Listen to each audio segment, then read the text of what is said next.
Hi friends, நம்ம ஈராட் மூவிஸில் 2023 வெளிவந்த ஒரு சவுத் கொரியன் ஹாரர் த்ரில்லர் படமான ஸ்லீப் எப்படி இருக்குன்னு பார்ப்போம். உங்கள் பக்கத்தில் தூங்குறவரை பற்றி எவ்வளோ நல்லா தெரியுன்ற கேள்வி புதுசாக கல்யாணம் பண்ண ஜோடிங்களில் ஒருத்தர் முன்னே எழுந்திருச்சாலும் இப்படி மனசில் ஓடலாம். ஆனால் ப்ரெக்னெண்ட்டாக இருக்கிற சூஜின்னுக்கு ஒரு படி மேலே போய் அவளோட அன்பான கணவன் ஹியூன்சு தூங்கின உடனே அவள் மனசில் பயத்தை உண்டாக்குறான். முதல்ல தூக்கத்திலேயே யாரோ உள்ளே இருக்கான்னு முணுமுணுக்கிறதுல ஆரம்பிச்சது. அப்புறம் கன்னத்தில் ரத்தம் வர அளவுக்கு சொரிஞ்சு காயப்படுத்திக்கிட்டான். அடுத்து தூக்கத்திலே நடந்து போய் ஃப்ரிட்ஜை திறந்து பச்சை மீட்டை சாப்பிட்ற அளவுக்கு போயிடுச்சு.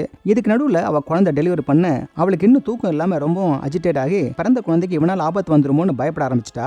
அதுக்காக சில வேலைகளை செய்ய ஆரம்பிக்கிறா. அதுல ஒண்ணு அவனை டாக்டர் கிட்ட அழைச்சிட்டு போறது. அடுத்து அவ அம்மா இவனுக்கு பேய் பிடிச்சிருக்குன்னு சொன்னதால பேயை ஓட்டுற வேலை. பேய் ஓட்டுற வந்து சூஜின் 2 ஆண்களோட வசிக்கிறதாவும் நாய் குறைக்கிற சத்தமோ குழந்தை அடற சத்தமோ இல்லாம இவங்களோட மட்டும் வாழ விரும்புற ஒரு மர்மமான ஆத்மா இருக்குன்னு சொல்றா. ஆனா எது நிஜம்? இப்படி ஒரு மாதிரியா போற இந்த சவுத் கொரியன் ஹாரர் த்ரில்லர்ல உண்மையா பயமுறுத்துறது இதுல யாரு இல்ல அது என்னதுன்னு தெரியாம நம்மள சுத்த விடுறது தான். இயக்குனரோட இந்த முதல் முயற்சியை நல்லா தான் வந்திருக்கு. ஒரு மாதிரி தந்திரமா அவங்களோட வழக்கமான டெய்லி ரொட்டீன்ல லேசா ஹாரரையும் காமெடியும் ஃபர்ஸ்ட் ஹாஃப் வரைக்கும் கொடுத்துட்டு அப்படியே மூச்சு மூட்டுற பயத்தையும் டென்ஷனையும் ஏற்படுத்துறாரு. படத்துல இருக்கிற 3 பகுதிகளில் முதல் 2ல வேற லெவல்ல பயத்தை ஏற்படுத்திட்டு கடைசி இதுல வழக்கமான ஹாரர் மூவி கலர்ல ரெட் எல்லோன்னு கலந்து அடிச்சிட்டாங்க.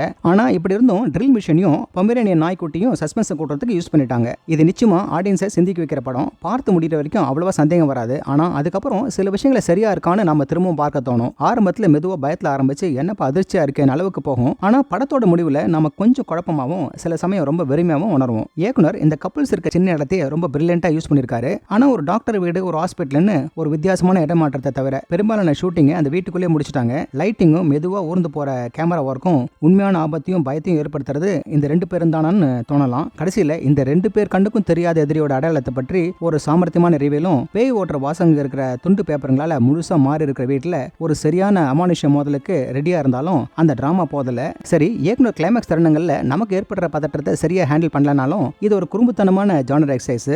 ஏன்னா நாம அந்த பயமுறுத்துற ட்ரில்லிங் மிஷினை முதல் சீன்ல பார்த்ததுல இருந்து நமக்கு தூக்கம் போயிடும். அதே ட்ரில்லிங் மிஷின் கடைசியில பயந்த மாதிரியே வருது.